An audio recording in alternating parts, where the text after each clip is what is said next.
to another episode of Regional Italian Cuisine. My name, of course, is Caterina, and on this program we're going to be featuring coffee, cafe, espresso, call it what you like.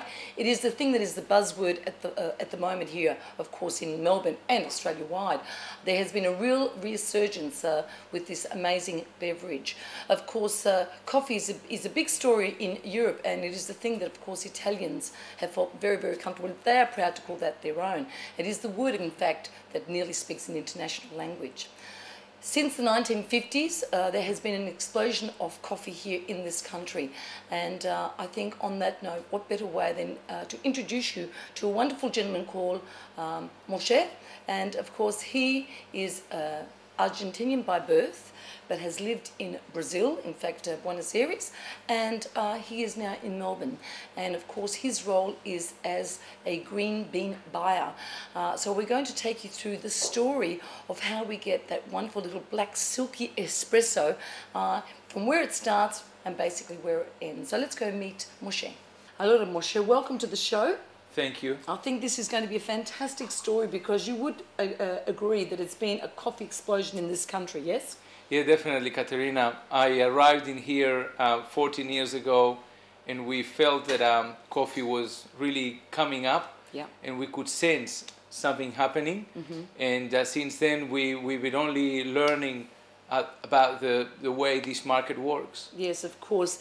They've been doing it in Europe for a very long time because it is nearly a cultural thing. And I think now it's become part of what we do. We stop for a coffee and a little nibble, and it's a way of socializing, I guess, isn't it? Well, definitely that's the case. The company that we started representing in here, they were established in 1856. Wow, really? And we have relationships with farmers that go back to many generations, 3-4 generations back.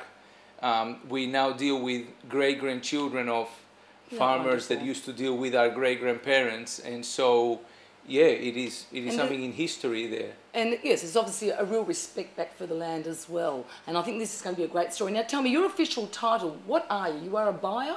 Yeah, I am simply the person that buys the raw coffee. Mm-hmm. I go around the world visiting the farms, the farmers, the regions where they grow the coffee. Yes. And I respond to the requests of the coffee roasters in Australia and bring them the product that it suits their blends. So for example, can you give us an example of areas? Because I know there is a bean belt, which is basically in the tropic, between the Tropic of Cancer and Capricorn, correct? So within that area, what sort of countries are we talking about? So I've been visiting nations like Colombia, mm-hmm. Honduras, Guatemala, Panama, Costa Rica, El Salvador. Love that accent. Thank you.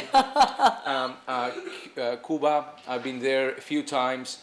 Brazil, in there I spent many years. Yes. We've been in Africa, also in Asia, from PNG, India. So those are core nations that we buy coffee. Would it be correct if I said that Brazil is the one that produces the most coffee in the world? Would that be a fair call? That's correct. Brazil is today the exporter #1 of coffee and the producer #1 of coffee. Yes. Followed by Vietnam.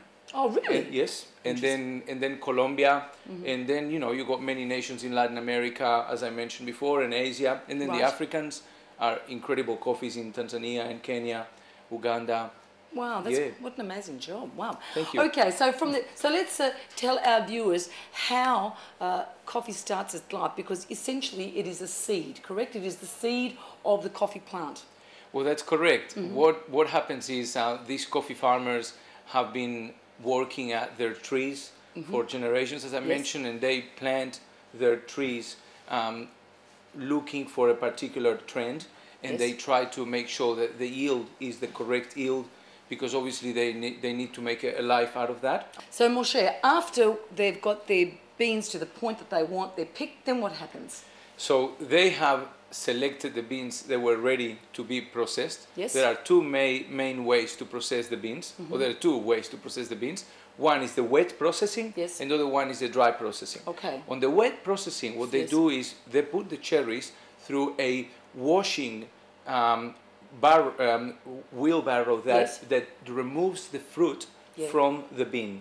Right, so all the pulp and all the skin gets discarded. Yes, they remove it, and they can screen off whatever is not right. Okay. And they have a way to select the best part of the lot. Right. And that's why the washing process for the beans, it's a way also to increase the value of the beans. Of course. Can I ask, so once the beans are picked, how long before that process actually occurs?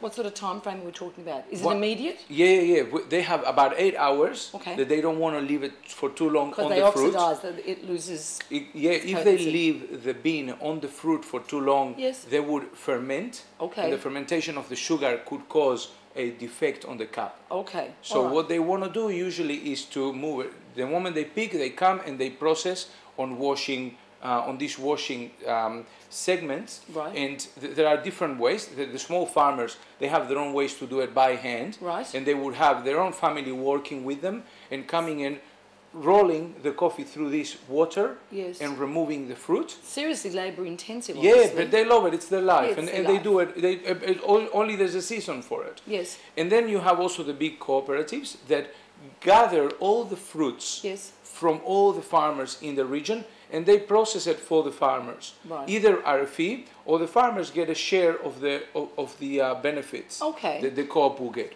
And when we come back, we're going to show you some beautiful recipes using coffee.